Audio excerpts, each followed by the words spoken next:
Panayoti Pasco a fait le choix des mots pour se livrer sur sa vie intime.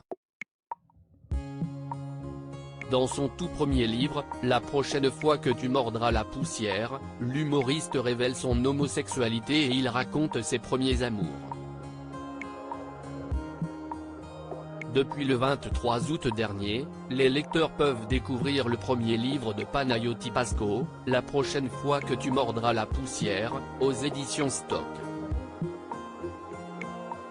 Les téléspectateurs ont découvert son humour à la télévision, dans les émissions Quotidien et Le Petit Journal. Une expérience qui ne lui a pas plu.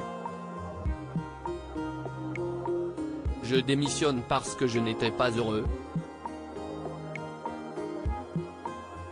C'était dur, il y a beaucoup de gens qui te regardent, qui te jugent, qui se permettent de dire que tu fais de la merde. C'est un peu flippant, avait expliqué l'humoriste, qui a ensuite mis tout son talent dans son seul en scène, presque, disponible sur Netflix. Dans son livre, les fans découvrent une nouvelle facette de la personnalité de Panayoti Pasco, car il parle de sa vie sans tabou passant de sa dépression, de sa relation avec son père, mais aussi de sa sexualité. Une première expérience homosexuelle ratée pour Panayoti Pasco pour la première fois, il révèle son homosexualité dans son livre.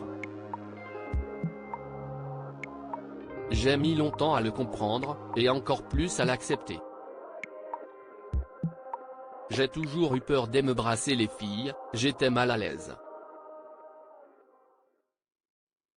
Et à force de penser que je n'avais pas trouvé la bonne fille, j'ai fini par suivre les conseils d'une amie et d'essayer les garçons, a expliqué Panayoti Pasco à nos confrères de Elle. Mais cette première expérience lui a laissé un goût amer.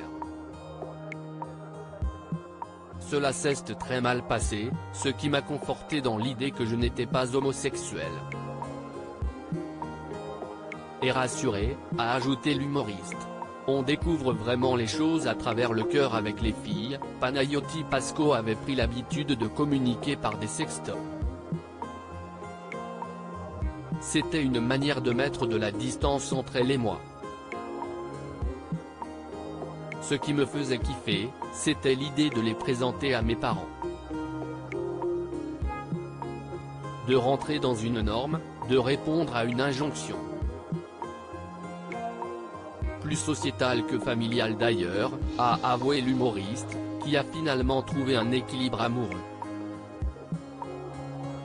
Et puis, un an plus tard, l'amour est arrivé, et c'était un garçon. Je pense que l'on découvre vraiment les choses à travers le cœur et non le sexe. Avec lui, j'ai eu pour la première fois la sensation d'entrer vraiment en contact avec quelqu'un, concluait l'humoriste.